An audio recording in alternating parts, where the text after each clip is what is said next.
All right, next up is the Operations Committee.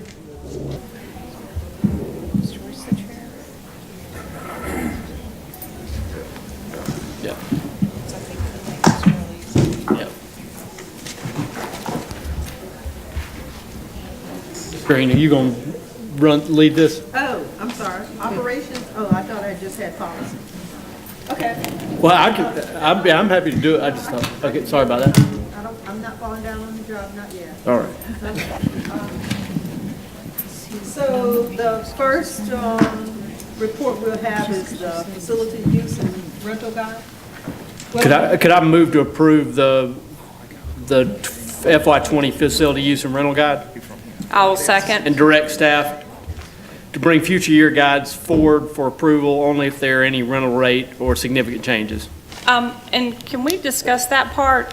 We don't have anything that requires you to do that.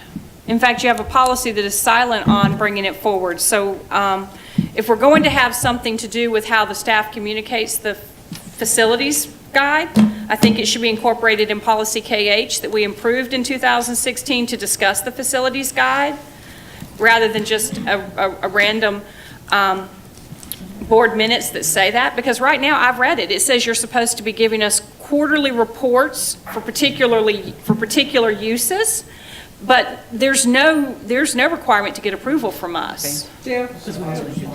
Yeah. Back when we received the program, in the board action item that gave us the program requirements to bring the document forward every year for approval. So in the board action item that was submitted back 3 years ago. And that never got put in the policy? So I'm just going off of the board action item. So can we just make a motion that says you guys are only required to follow the policy, and that can just, we don't have to have competing, To amend the policy to say that, and if so. yeah, because rather than you having to remember minutes to guide your future action, I'm with Ms. Green. Can you just make a note, Jeff, that to modify the policy so that it will say what it needs to say, and we can just take it through the amendment on policy changes, if you don't mind? That seems to make sense. Thank you. Because I apologize that that's in the minutes and conflicts with the policy. We need to get y'all straightened on that. So we have a motion and a second. All in favor? Do we need to vote Yep. on the screen? Yep. It seems to not be there again. Hang on. Mine's not there yet. Yeah, I guess when you go to look for something else, it logs you out. Just change over when you go back.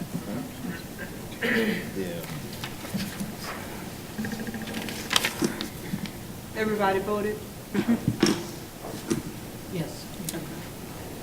Well, I can't see that, but I assume it. Yep. Karen, okay. Yeah. So the second thing we have is the fixed cost of ownership. I move to approve the reallocation of funds. Second.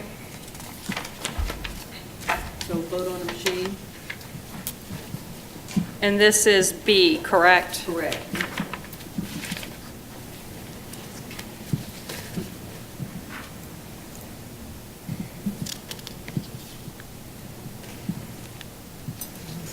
And then I would like to make a motion to approve C and D, but I just have a Second. question. We have a question about C or D. Actually, both of them, because it looks like we're taking, well, one says student mobile devices, and one says we no longer need the money because we've reached the goal of one-to-one, which I thought was a student mobile device. So are we taking money from the same place and just calling it two different things? Are we flowing money from here to B to C? Just kind of help me understand that. So item number B, C, is not the same thing. In item D, under phase 4, we had two different line items. One was for student devices, and the other one was for the classroom technology, which is at Promethean boards. So we have reached one-to-one with the classroom mobile devices, and we're asking to reallocate that money into the same project, just shift it over to the other portion, which is Promethean projects. And then in C, the student mobile devices, what are they? How are they different than the one-to-one? Because in item C, you said, the thing says, student one-to-one devices are funded in full for this current year. And then in item D, it says, the funding for this project is no longer needed because the goal of reaching one-to-one has been reached. So it's, I don't know if you're taking two pots of money from the same thing. mean, it's very minor. I'm going to vote to approve it, but I'm trying to figure out what we're doing. So that they are both in student places. Yes, I'm sorry, they are. In the first one, the capital, the FCO in C, that's fixed cost of ownership, that is for the expansion project. And that pot of money is completed, being reallocated now instead of the expansion going towards the display technology. In the phase 4, that is only for replacement. So that is in the replacement as we go year to year, going into classroom display as well. Thank you. So Julie, is there a way for you to have us vote on both, or do we need to vote on each individually? We can vote on, I will just put in here an item D, if you're okay with that for now. And when I do the minutes, I'll put in all that information. Cindy, did you make a motion for A? for He made a C&D? motion, and I made the motion to vote on C and D together, and he seconded it. Okay, and by the way. And to approve C and D, I'm sorry. Okay, and by the way, he did pass. So we are voting now on C and D.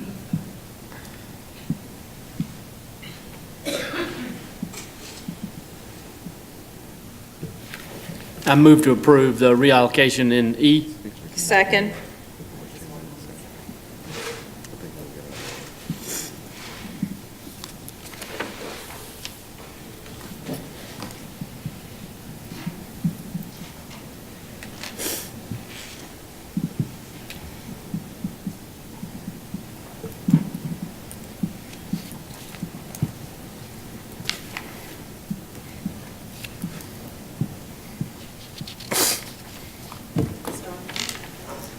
Sorry, I thought I hit yay.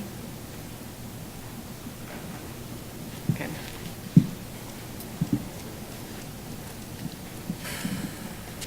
I'm assuming that passed? I Yes, can't see that it far. is. Thank you for your eyes. Okay, so that brings us to F, which is for information. And Jeff, do we have any comments, anything that you need to point out to us on that The one? yellow vest, right? Just information. Okay, Just information. thank you. And so then that takes us to G,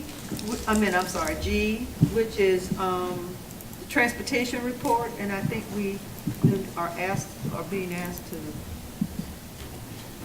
It's just for That's information. information as well, okay. But Madam Chair, I do have a question. Sure. And the Morningside bus and the Morningside route, I just pulled up my email. It's like nine times we've had this conversation with these parents in the last 45 days. Why are we having so much trouble with the Morningside bus routes? And the parents being told that it's because the bus has to go to James Island first, which I cannot fathom. I'm not familiar with Okay. the bus number you're talking about with Morningside. All right, well, then I'll forward all this to you. Yes, ma'am. And do we have a bus company doing routes up there To, other than Durham? not for Morningside, no ma'am, or James Island. The Coastal Bus Lines are a supplemental contractor, only handling 6 of the countywide magnet routes. Thank you. Currently, these Early College and SOA Academic Magnet. Thank you. Are we doing anything for next year to deal with any of the issues the kind of ongoing issues? And I can't necessarily relate what schools or whatever, but we know we've had some ongoing issues with some of the buses. Do we have a plan for how we're going to try to deal with that next year? Yes, ma'am. We have a few things in place. We've been working with a new regional manager, Dave Brabender from Durham, who came on a couple of months ago to work on specifically this year. The driver count in Mount Pleasant's been our biggest pressing issue that affects us on a daily basis. Right.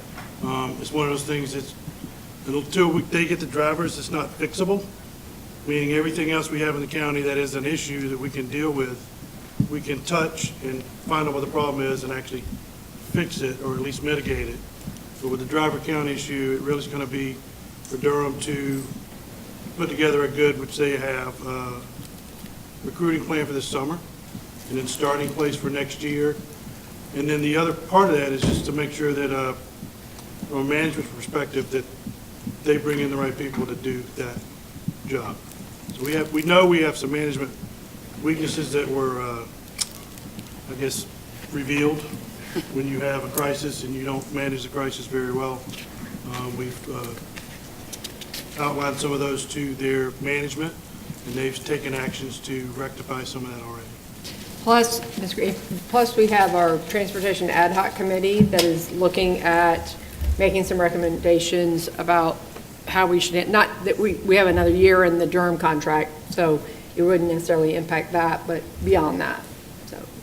And I would say, just for, on a positive note, and We love All positive right. stuff.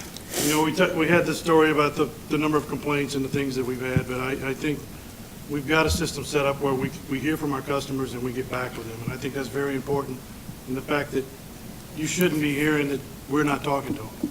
You know, I know when I first started here, that was a big thing in the past, and for us in the complaint log this year, it's a very small piece, like minuscule, because we want to make sure that if somebody does have an issue, that we actually deal with it and let them know the answer. So that, for me, and our team and Durham's team, has been a positive change over the last year and a half or so, where we've gotten much better at that. We just expect you to stay on top of them, okay? That's right. All right, very good, thank you.